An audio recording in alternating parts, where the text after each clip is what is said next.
Welcome back after this short break, and as know that we have a very special guest, Dr. Dennis Conner, a clean tech practitioner who is in Guwahati and is leading a team from Canada to understand the prospect, the opportunities of harnessing green energy or the renewable sources of energy which we have in this part of the region in Northeast. Well, to carry forward our conversation, as we are saying that wind, tidal, solar, and people have actually started to understand the benefit of these energies, and we have already been using the wind energy in different parts of these regions. Especially solar has become very popular, but as the pattern which you are explaining to us, it's not viable. So the water energy which you're saying that's more viable for the region, but I think it's not a no to solar. Oh no, by no means. Solar, the attractive thing on solar is that with the investments that have been made in developing in the developed world, such as in Germany and Spain, and the strong support that the Chinese government has given their solar industry, costs have come down very, very substantially. And so in circumstances where there's you're isolated from the grid, for example, it may be very, very useful to do solar.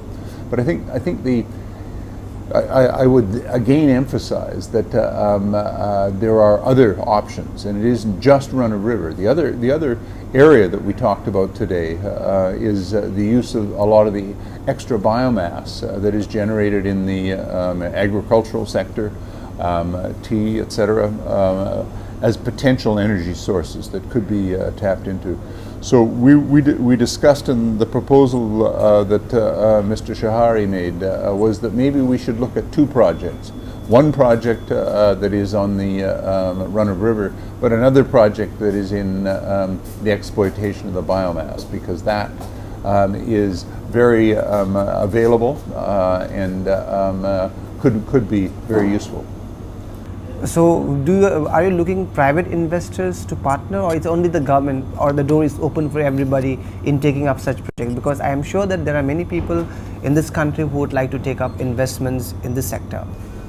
Absolutely. If there are people in the Northeast or in other parts of India that want to partner, that's the type of thing that we need to identify as part of this due diligence process, if you will, of understanding the opportunity.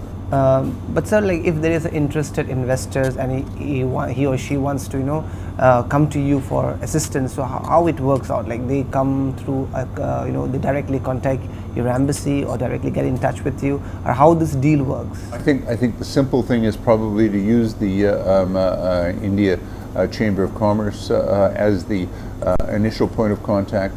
They know they know the contact to the embassy in the Trade Commission office, and that would facilitate the whole process.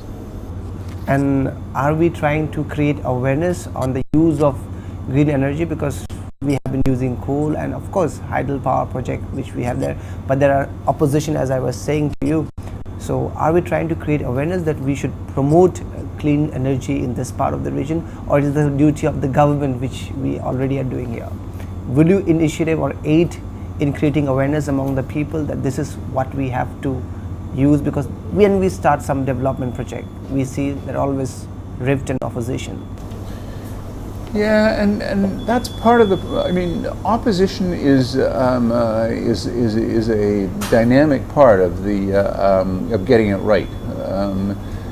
You cannot expect that the people who are proposing the project will completely understand the issues that somebody who is going to have this project put near their place of residence or where their farm is, etc., would see. And so the opposition, quote unquote, is really part of the dialogue of getting to this situation where it's a win-win, where everybody says, okay, there's been some compromises here, there's been some compromises there, but we're going to get this benefits and we're going to get this return on our investment, and that's how you end up then with a project that everybody says looks like that can work, and hopefully when you've actually gone and implemented it, everybody ends up with exactly what they expect. So give us an idea about when we initiated clean, like as you were talking about, giving me details about different projects, how this project works, the cost of this projects, and what kind of energy which we can address, the kind of energy which we can produce through such projects? Well, costs, etc. I can't give you specific numbers there, but size of projects. We heard today of some very small turbines. So you're talking about a few kilowatts. So it might be sufficient for a few houses, a small village, a very small village. The projects that I'm aware of in British Columbia range from sort of 1 megawatt, so 1,000 kilowatts. That's probably sufficient to supply the needs of 1,000 homes. A kilowatt hour or a kilowatt is a lot of power for a home, and that's adequate. So you can get quite a range of projects. So like we have a project in the country which we call rural electrification project, and many villages or many areas in the northeast, especially in remote areas, we don't fulfill the criteria. Like there will be 30 households and it will be far distant on the hilltop, so it becomes very difficult. For those area, I think some of the models which you are suggesting will benefit, but as I was just hearing the Chief Minister of Meghalaya today in the morning, he was saying that it becomes difficult because the cost of the project becomes very high. Yeah, I mean costs are what they are, but it's a nation building project. It's nation building, and that's part of I believe what we heard today was that there are substantial investments coming from the federal government, the national government, to in fact build the infrastructure, because you have to have some fundamental infrastructure before you can get your economy rolling, and I think that's partly the investment that's going on. Is to give us an idea about Canada and how you have been trying to harness the clean energy in that part of the country, because that can be a precedent for us to follow suit. Yeah. Well, let me give you two examples. One is the projects that I talked about. These are Vancouver sits down in the lower left-hand corner, if you will, of Canada. It's down on the coast, easily accessible, well developed. But just 150 miles north of there, or let's say 200 kilometers if we're going to speak in metric terms, there are strong, very steep mountainous regions that only can be accessed by water. There are no roads in them. They're completely isolated. 10 years ago, a company went in there because there was a government policy of buying power produced from these so-called independent power projects. It went in there and talked to the people who were living there, the First Nations people that were living there, and said, look, you have these large rivers that are flowing down out of the mountains. We can put in these run-of-river projects so that the salmon will still go up the rivers, and the rivers will still be supporting your way of life, but they will in addition provide this power. To do that, we need to have your agreement.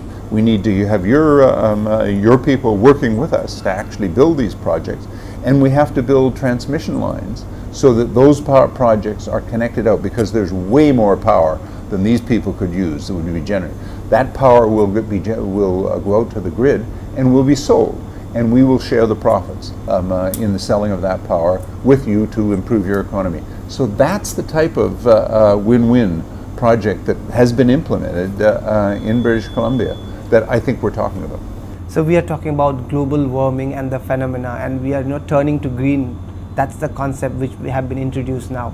So do you see that the clean energy is the future on which we live? Because ultimately, if we are continuing to use the energy through which we are traditionally doing right now, I think the world seems to be in the danger. So in such a scenario, what is your advice, or what do you have to say to this part of the region, so that we come together, we do brainstorming and start the practice of using green resources? We have to, okay, any economy, if it's going to grow and develop, one of the fundamental inputs is energy. And you have to have that energy at low cost. So we talk about green, but in fact, what we're talking about is low carbon. So we're trying to avoid emitting the carbon dioxide to the atmosphere so that we avoid the global warming that is facing us. So it's not only, but it can be things like nuclear. So you need to have large sources of energy sometimes, as well as these smaller sources of energy. But you need to have all of the sources of energy that can provide the power at low cost. And so if the green power can, and you can build those projects, you should build those projects because they have other benefits. They can be built locally so that they can contribute in terms of the jobs they create at the time. But they also avoid the losses from long transmission lines. So there's a whole host of things. But the fundamental thing that we have to do as a society globally is to get away from putting carbon dioxide into the atmosphere. And that's why we're emphasizing green, but we're emphasizing clean as well.